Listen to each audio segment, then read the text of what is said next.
Hello! Welcome Friday Night Fright. I'm your host, Dean Austin, as always, and on tonight's fantastic super expeditious episode, we have Paranormal Activity, the marked ones. Sorry, coughing. I'm recording this in the middle of watching the Justice League movie, which is an especially terrible movie, as I think everyone can attest to.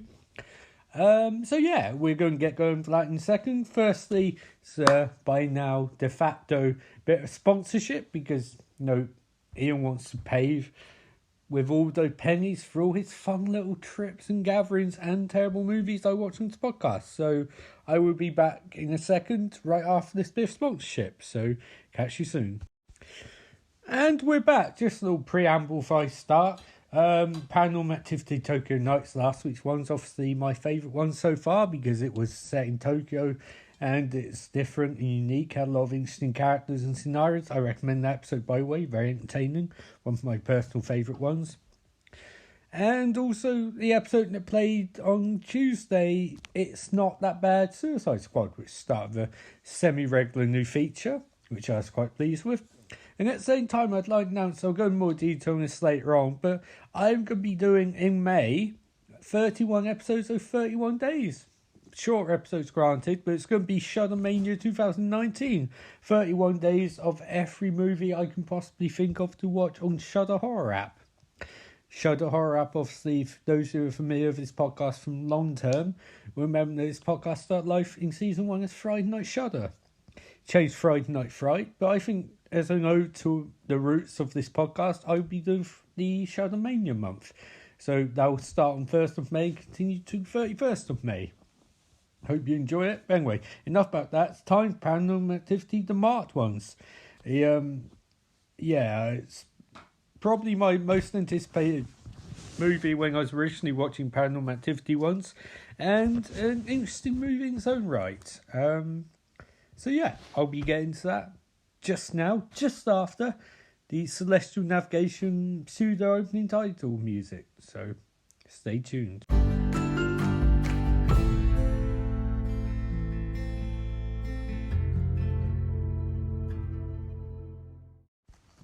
And here we go with Paranormal Activity, the marked ones recap.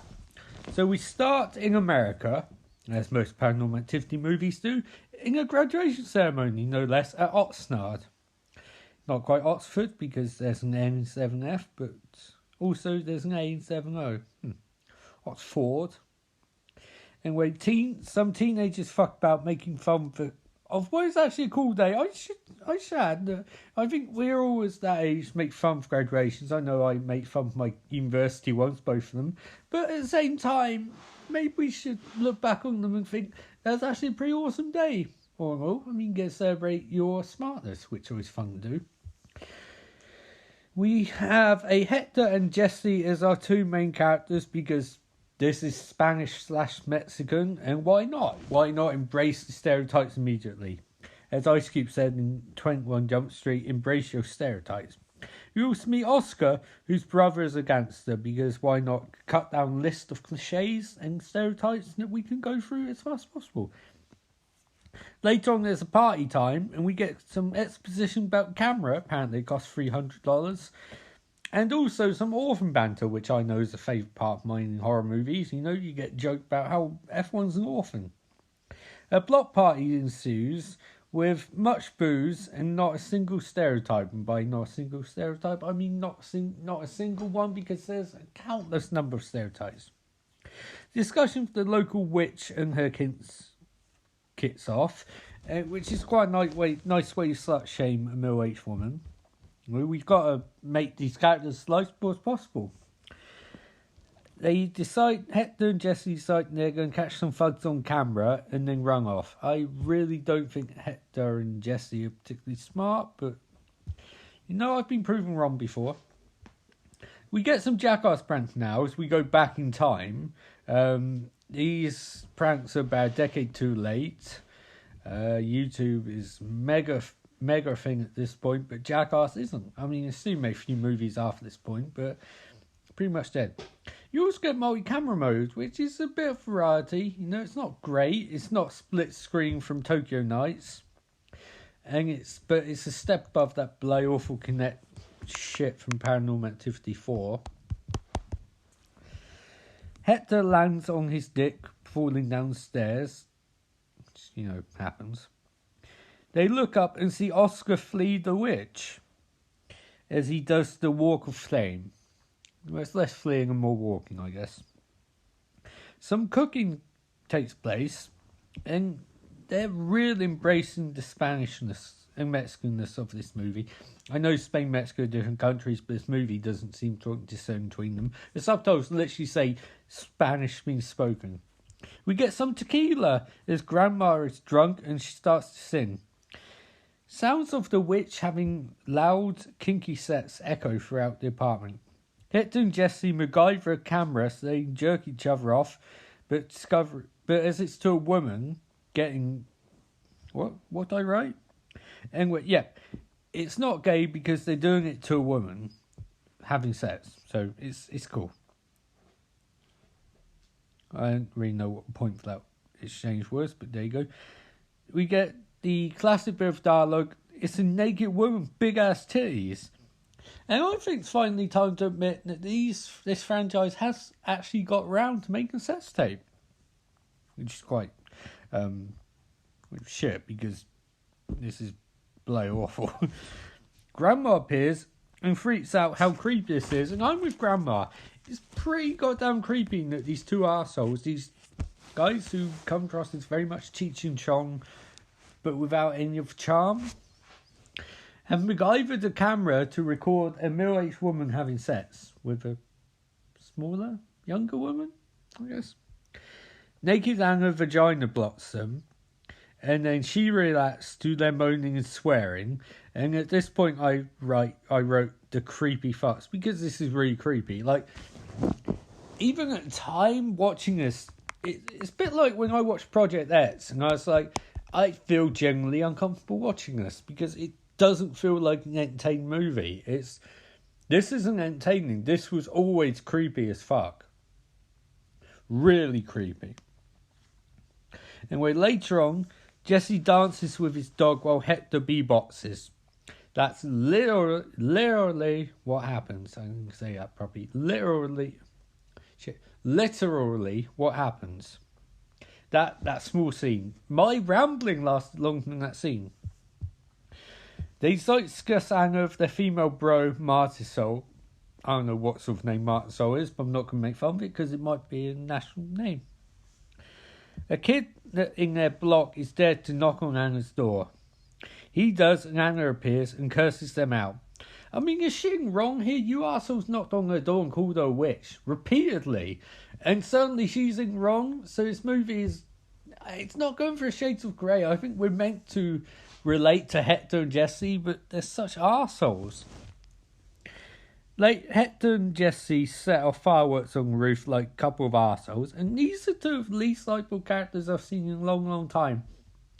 And I think directors are blamed for that, because they clearly said to guys playing Hector and Jesse, just set off some fireworks. Gave them nothing to work with, and guys just... It's like, if you're hanging out with your friends and they were doing stuff like this, you might laugh, but in a movie, it's like, it's not fun, because we don't know these characters. They're interrupted as Oscar leaps through a window. He runs and jumps off the roof and flees into the distance. Some cops appear at Anna's. Police tell Jesse to turn the goddamn camera off as we see Anna's body is removed. A manhunt begins for Oscar, whose brother we discover is head of the 805, which I guess is neighbourhood gang. Gangs in America apparently are rooted in, like, postcodes? Well, area codes, rather. So 805, I don't know what area code that is, but it's fine. Mark Soul says that maybe Hector and Jesse should tell the cops what they saw. Hector and Jesse say that smoking weed instead is a better idea, and have a really racist discussion about Jamaica.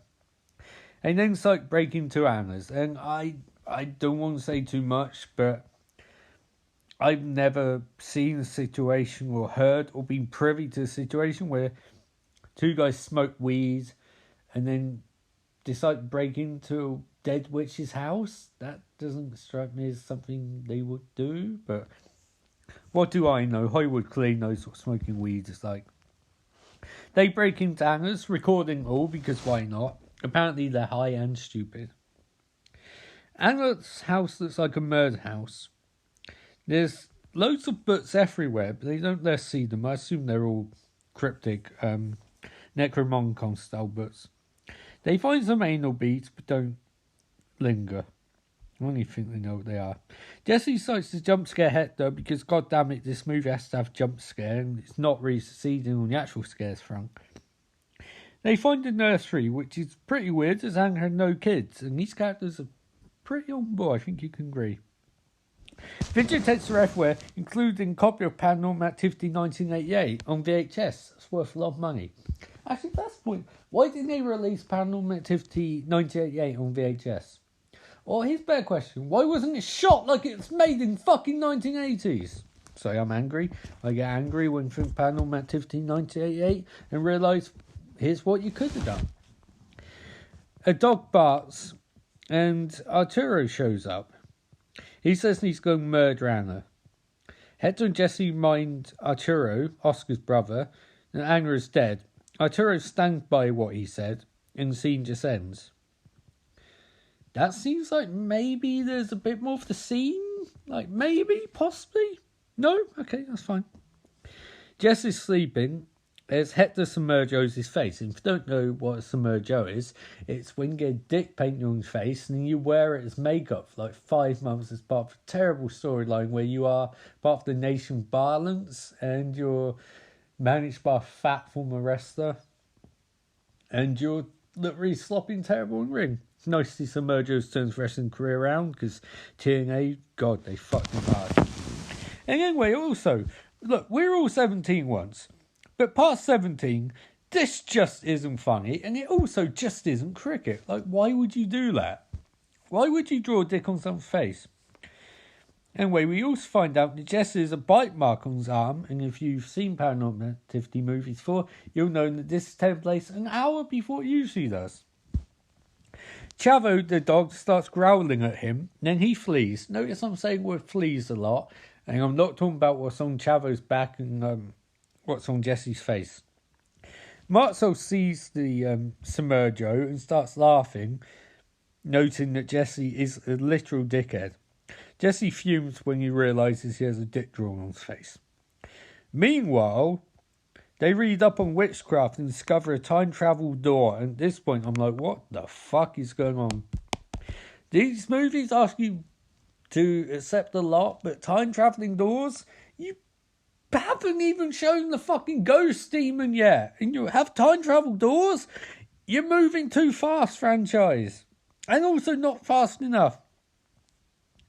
Also, wait, did I miss a couple of scenes? Because this doesn't make any sense. Why are they reading up on witchcraft? They believe she's actually a witch now?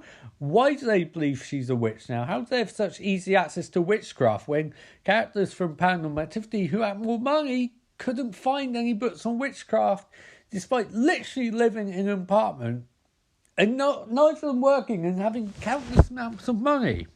Like, I don't know about you guys, but I just about pay fucking rent every month. I can't afford no 50 books on witchcraft. And even if I could, where the fuck would I get them from? You know? Like, Also, Marcel points out that Toby is half Mexican because we've got to have our slight connection to this movie. Later on, or meanwhile, they played the green, red, yellow, blue game. I don't know what it's actually called. Fucking post the link on Friday Night Fright Twitter account. You know what fuck this game's called. Or leave a review if you know what it's called. I don't fucking care. And he asked Mexican Toby to join. Toby thinks Jesse is handsome. I disagree. Knows Hector isn't black.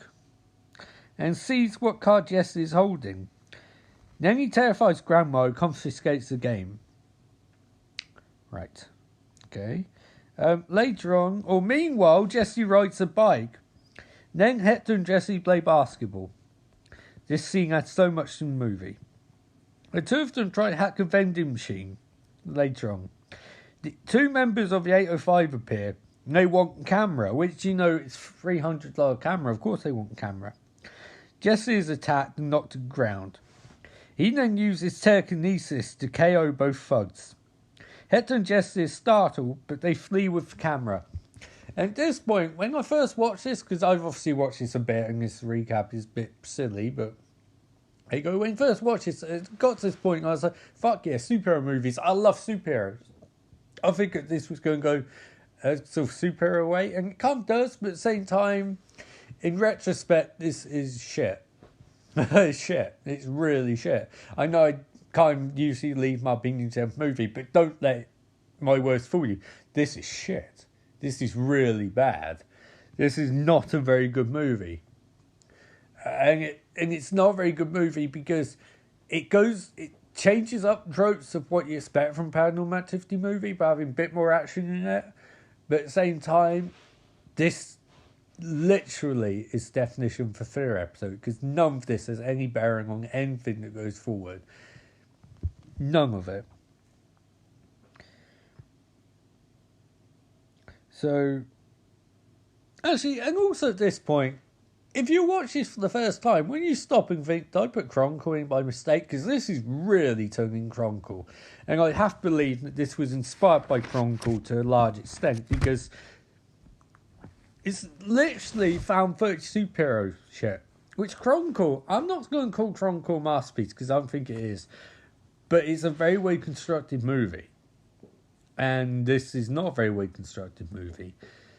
And the thing about Chronicle was it had the script of a standard superhero movie, but the acting and directing was very much rooted in what if this actually happened, so it lent it a certain gravitas. This doesn't have a good script.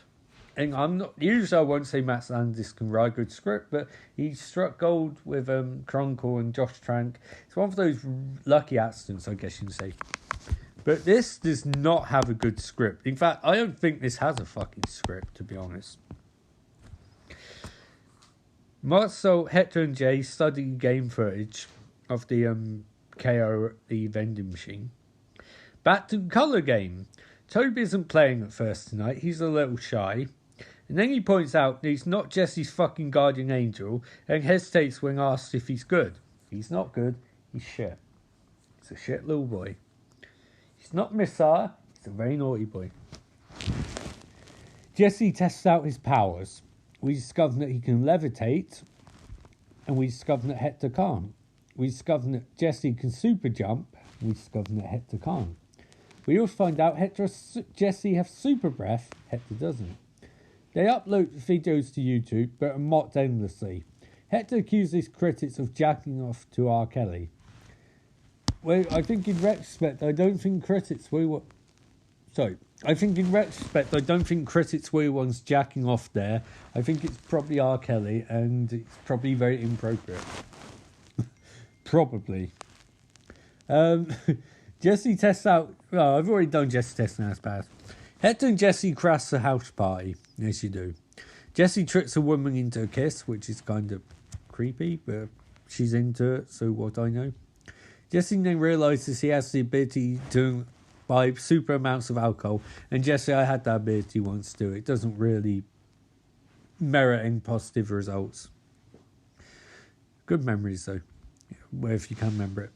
They take two women home for, the sex, but discover that Grandma is sleeping, and they think, oh, that's adorable. And they decide to go to Anna's before the women lose their female boners and decide it's cute and so flow. So, like I said, they go to Anna's, and at this point, I'm also thinking, why would you go to Anna's? How is the house not a fucking crime scene? How many days have passed?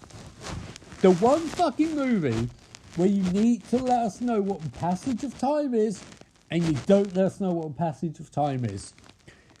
How fucking long has passed in this movie? I have no idea. Title card, something. I know you're not pretending this is actually real anymore, but at the same time, that's even more incentive to have fucking title cards letting us know what night this is. Hector and Jesse split up. Jesse and a woman by the name of Penelope go to the paint room.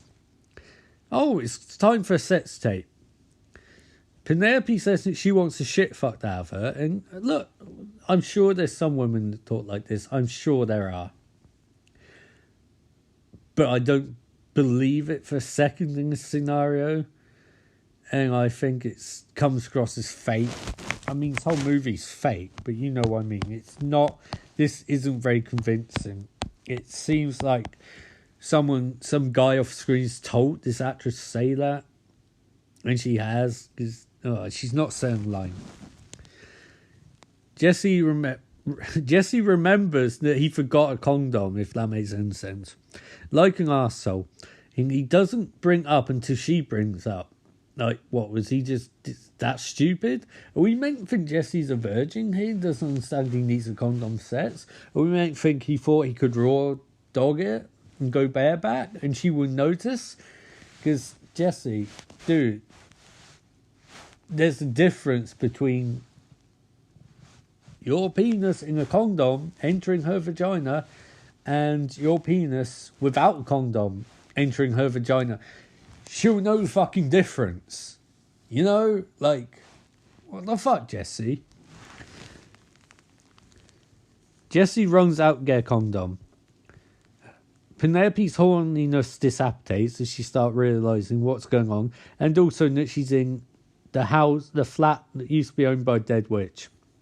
Jesse seems to be gone for hours at this point in one of the most ludicrous scenes I've seen in a long time. Like, where the fuck is he gone? Why is he taking so long? She literally looks like she's been there for about 10-15 minutes. So naturally, Oscar emerges through a trapdoor. That's not a euphemism, by the way. Startling Penelope and grabbing her by the hair in a scene which doesn't really go anywhere. Another point, why was Oscar down there? How was he down there? How long has he been down there? Don't expect any answers. This movie doesn't give a fuck. Oscar and Penelope both flee. Jesse appears from round the corner? Who the fuck was Jesse? How did he get round the corner? Jesse's very confused, so naturally he goes exploring. He accuses Hector of collusion, and hey, I've accused a few mates of collusion in the past. You don't want to do that lightly, so I'm going to say. The bathroom's empty and the shower water's running. Jesse goes to the bathroom, pulls the shower curtain to the side and turns the water off. He turns around and sees Oscar, who looks pale and gaunt as shit, who starts talking about how Anna corrupted them both and about how weird she is in bed. Jesse points out he never fucked Anna. And he starts getting really concerned when Oscar says they should form a suicide pact. Jesse says, we're not forming suicide pact. And Oscar naturally runs off. Jesse chases Oscar, shouting at Hector about where Penelope and her friend were. Hector says they're in the house because they didn't want to pay the actresses to say more lines. And somehow Jesse manages to lose Oscar. Oscar then roof jumps through a car in front of Jesse, startling him. And Oscar's apparently dead. Although, wait a second, the demon was helping Jesse levitate. Wasn't Toby helping him levitate? Wasn't that the thing? So how fuck did Oscar jump through a car? Did the demon not want Oscar as part of his team anymore? Like, what are the rules? You're breaking rules you haven't even established. Jesus Christ, movie. Meanwhile, Hector, Marisol and Jesse enter Oscar's cellar. It's so dark and dingy, plastic bags everywhere. As that shit is back, a picture of Jesse when his baby is there, and as well as a picture of Anna, Jesse's mum, and Grandma Lois from Paranormal Activity 1988. She's also in a photo with Anna and Jesse's mum. And that's like really bad Photoshop. But at the same time, where the fuck's Grandma Lois gone? Is she gonna go anywhere for Paranormal Activity 1988? No. The equivalent of that fucking photo of Lost with fucking Desmond's priest and Eleanor, whoever the Faraday's mother, whatever the fuck she was. And there's like bad Photoshop of them shaking hands. They never explain it. Like, no, what the fuck? Footsteps echo above them. They wait until footsteps disappear, look up through the trapdoor and see a woman leave. I don't know who it is. It doesn't look like Katie, and it does look like Grandma Lois, but it's a tall white lady, apparently. Jesse tries to rationalise the backstory of this fucking franchise, and Jesus Christ, mate, I've done all these recaps. I have no idea what the fuck's going on. Meanwhile, Jesse starts pulling worms out of his eyes, and he looks very sick. Electricity starts to flicker. Jesse says that his dad needs to go away, because why would we possibly have a coherent parental unit in these movies? Meanwhile, Hector, Jesse, and Marcel visit Arturo. He shows them Oscar's room, which is a batshit insane Batcave. Arturo says Oscar researched witches, and Arturo thinks that they're starting some sort of orphan army. They find an article on Ali from Paranormal Activity 2. Yay, continuity! I think it's crossover time, but it's not, because first we have to go to a 7-Eleven, yay! Oh man, variety and set pieces. Jesse's fuming at 7-Eleven. He says Hector needs to back up. Jesse's really freaking out because he starts thinking about things and he's very scared.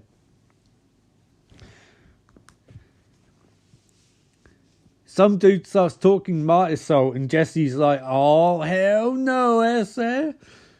Jesse says the guy needs to back up because Jesse's about to go loco.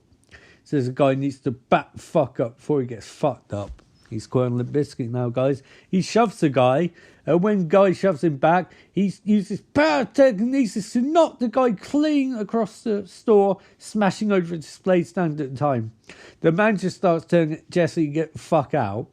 Jesse pushes the manager verbally and says, yo, you want a piece of me? So man pops out a baseball bat and goes, boy, I'm going to bat you in the fucking face. Jesse's like, hey, why don't you bat me in the fucking face? The manager's like, I'll bat you in the face. Just yeah, I fucking dare you bat me. So manager tries to bat him, but Jesse catches the bat and he's like, oh man, I'm going to bat you. The manager runs off going, don't bat me. Jesse's like, I'm going to bat you wrong fucking face. And he starts batting glass that the manager hides behind. And the manager's like, fuck off. And Jesse's like, I'm going to bat you. But Hector and Marcel pull away. True story. The next day, Jesse pouts, saying he lost control. Shit ain't fun anymore, and dude, I hear that. These fucking movies are the absolute drivelling shits.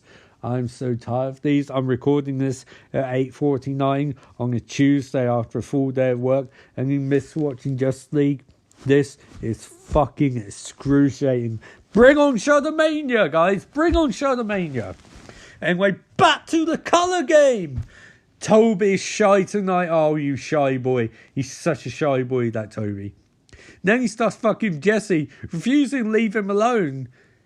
And then batteries are removed. And I think, oh man, it's a machine gun come to life, but it doesn't come to life. That's the end of the scene.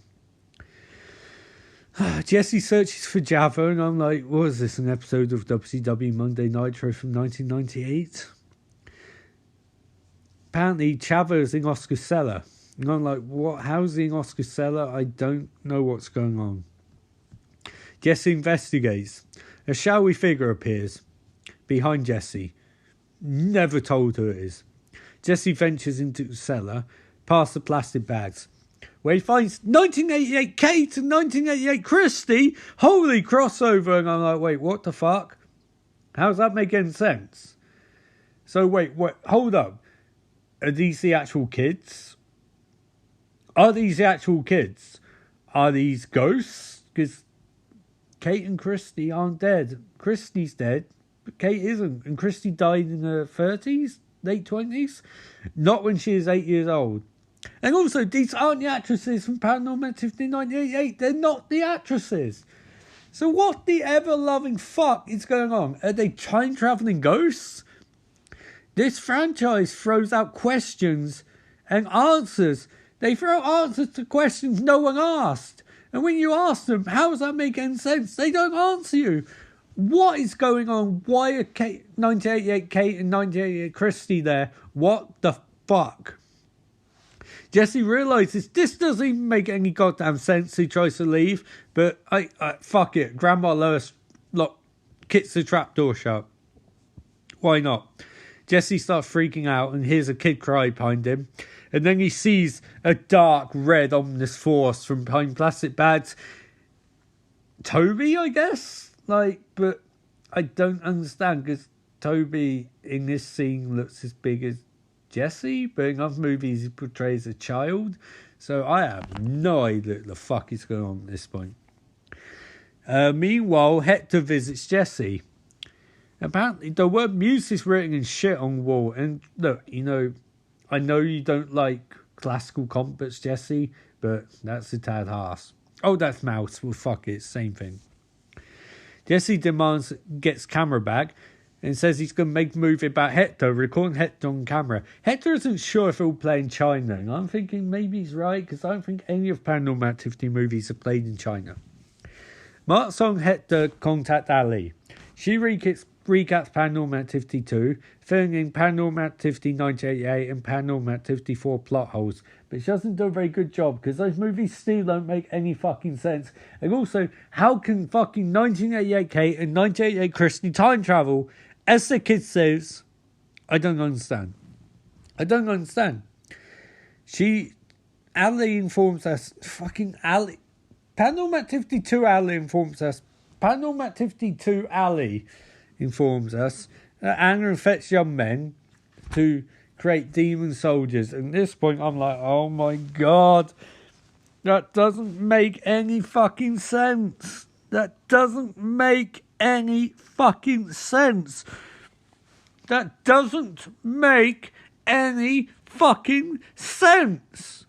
What the fuck is the end game for this franchise?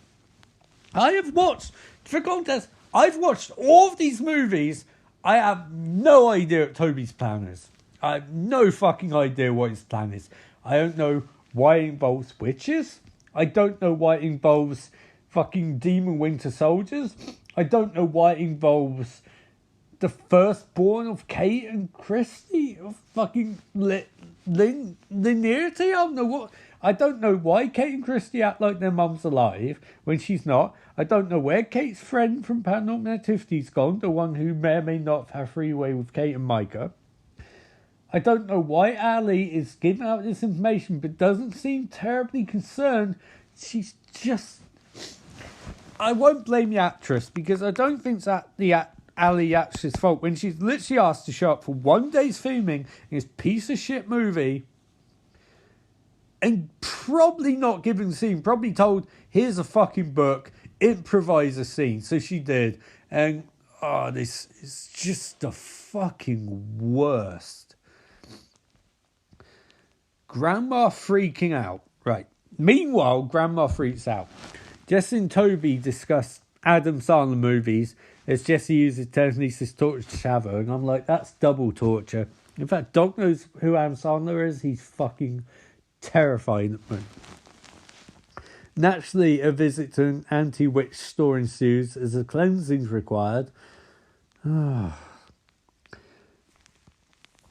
shit has been bought. The cleansing can begin. Grandma sets up some eggs. Grandma sets up some eggs.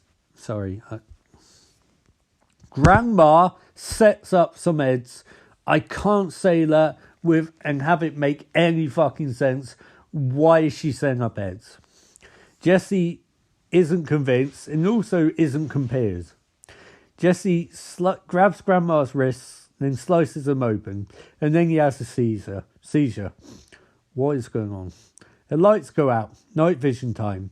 Jesse's vanished. Cue a loud buzzing. Reality flickers and Jesse appears in midair, screaming while he uses telekinesis to throw shit around. And I've got to be honest, that is one of the most fucking laughable things I've ever seen in a horror movie. I won't even say the effects are bad. That is just fucking ludicrous on so many levels. I genuinely don't know what the rules are. If it can rework reality, then what the fuck is the end game? Hector, Martin, Soul, and Grandma flee. They pray Jesus. Hector goes to investigate. Jesse lies in remains of his ruin. He's out cold. Hector lies that Jesse's okay. Grandma tries to finish the cleanse. The next day, Jesse looks like shit. Grandma vanishes, and so is Jesse. Water runs from a shower. Hector turns it off. He finds the front door is open. and Jesse's at the top of the stairs. Apparently, he's thrown Grandma to her doom. Or she tripped. I mean, she was very drunk earlier. But Hector starts freaking out, and I begin to realise this scene probably would have tremendous emotional value if for two things. One, I gave a shit about these characters, which I don't. Two, I had any idea what the fuck was happening, but I don't. Just for context, I have 2 degrees in... I have a degree in cinema studies and television studies, and I have a PhD... a BA in cinema studies and TV studies, and a master's in advanced script writing. I have no idea what the fuck is going on with this movie. Absolutely no idea. I don't know how any of these scenes flow together. This doesn't seem edited so much as it seems released. Martin had to discuss how Jesse's vanished. You don't see Grandma again, by the way. They follow Ali's map and it's time maybe to ally with the 805 to murder some witches. Or they would, except in castles. Jesse approaches them. He climbs all over the car like a cat, and at this point I'm fucking laughing. I mean, this is so bad. Jesse attacks Hector. Marisol bats Jesse with a bat, then that's surprised that he's out cold. What the fuck do you think is going to happen? If you think it's going to work, why do you hit him with a bat? And if you did think it's going to work, what do you think is going to happen afterwards? It knocks people out. They try driving away, but some witches ram their car. While Hector and Marisol are banged up, trying to recover, the witches kidnap Jesse. That sounds like far more interesting than it actually was, by the way. Naturally, Hector and Marisol enlist Arturo and one member of the 805, Santana. And at this point, I'm really wondering whether they're intentionally being as stereotypical, cliche, and borderline racist as possible. Anyway, Arturo says it's time to fuck some witches up. He literally says he's going to smoke some bitches, which Me Too movement, I guess, doesn't really have an effect on old, terrible sexist horror movies. They storm compound, Hector recording all. Why is he still recording, by the way? Other than the fact that we need him to record, why is he recording? Why does this movie have to be found footage? I'm just going to say that. Why does it have to be found footage? And don't say because Paranormal Activity movies need to be found footage, because it doesn't. At this point, all it needs to be a Paranormal Activity movie is to be about Toby and his fucking ridiculous plot that makes even less sense than Thanos' plot in Avengers Infinity War. All you need is Toby the ghost. You don't need found footage. This movie would be vastly better without found footage, but at the same time it wouldn't be made because they couldn't improvise stupid incoherent scenes if it wasn't found footage. They hear rustling all around them. The first door they find is locked. They explore a place that's empty. Some more shit's locked, as Arturo points out. It's locked up. Shit's locked up tight. Hector approaches a white door. He opens it. Inside finds some mannequin heads and lights go out. Hector pops on camera light. 805 dude breaks the lock. Arturo, Hector and Marisol approach some stables. They're startled by chained up women who beg them to release them, but they don't. A witch startles Arturo, who blats her with the shotgun. Marisol screams because she just witnessed a murder. Hector points out to Arturo and another witch is coming, who Arturo blasts out. They call out for Santo, who we discover is dead. Hector and Marisol enter the house, blocking the door and letting Arturo go to his doom, I guess. We never see Arturo. I don't think we see Arturo again. Witches try to smash it down. More witches approach the house from each angle. Hector finds a ritual room. When he turns back to speak to Marisol, she's vanished. How do these people keep vanishing? Hector starts freaking out. He looks for Marisol to no avail. Then the ceiling collapses and Marisol's corpse goes with it, smashing against the floor. A witch quotes Event Horizon as Hector runs into a closet. He holds the door shut. The noise eventually stops. This is not tense, by the way. Hector warily exits, finds the place is eerily quiet. Jesse appears. He chases Hector upstairs. Hector is trapped until he finds an old door. He doesn't want to enter, but Jesse smashes the other door down to get Hector.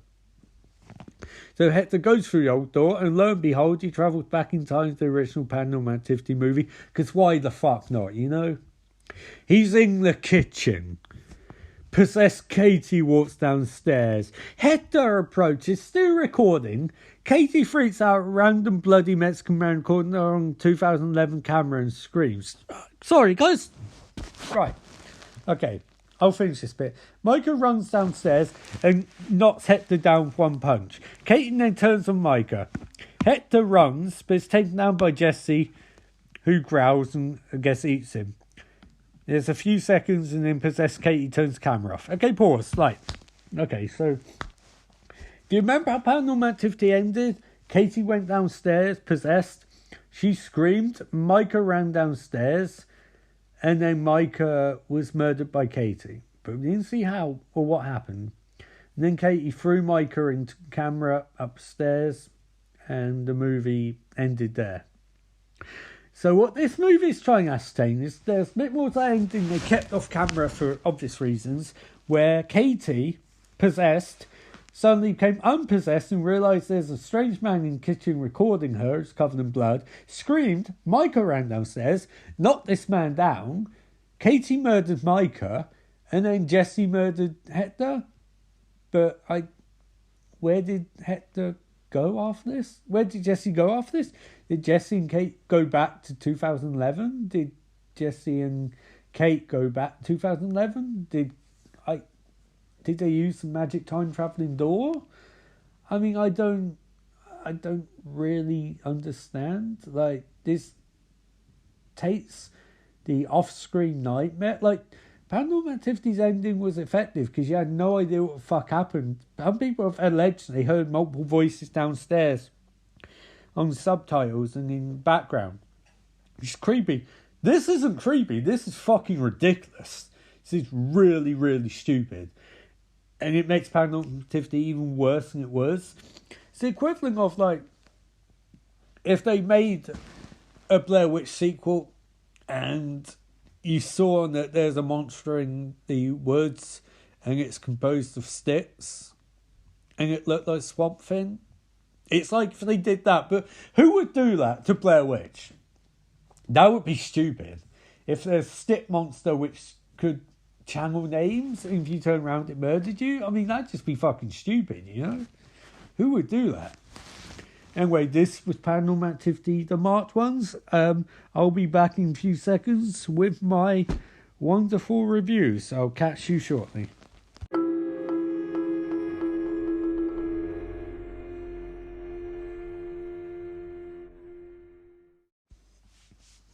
Well, that was awful. But almost there. I can't do a more in-depth review than that because this was a really, really bad horror movie. It was actually, for a time, my favourite Paranormal Activity movie because I blacked out how boring most of it was, and I like the fact that witches were being taken down by shotguns, but at the same time, it's like, that's not enough.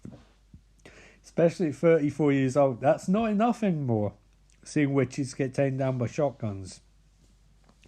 I'm so done with these movies, guys. I really hate these movies so much. But one left, which is the really weird one. Very strange movie, Paranormal Activity, The Ghost Dimension. Makes even less sense in these movies than this one or the other ones.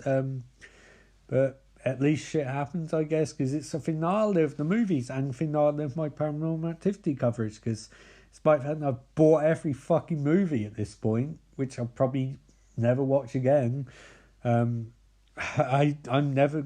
done. We walk away after these movies from recovering Paranormal Activity. So what's up next after Paranormal Activity? Shudmania. Like I said, 31 show movies in 31 days, which is going to be very tiring. but a rewarding experience. I want to try something new, and so the seasonal episodes are going to go on hiatus for a month, and then we come back with 2 episodes. So 19th season 2 will be on first Friday of June, and then week episodes after that. So looking forward to that, and hopefully I'll try and throw a few more bonus bits here and there. But I don't know, would anyone be interested in Avengers Endgame? I suppose not, because someone spoiled that for anyone. Although I am seeing premiere of that on premiere night. Anyway, thanks for tuning in Friday Night Fright. Remember, you can catch us on Twitter at Friday Night Fright. Remember, you can catch us on all your favourite podcast platforms. And yeah, if you want to leave a review, great. If you don't, that's cool. And hopefully you'll tune in next week for the end of Paranormal Activity movies as the push for Shazmania begins. I'm Ian Austin, and remember, life is beautiful.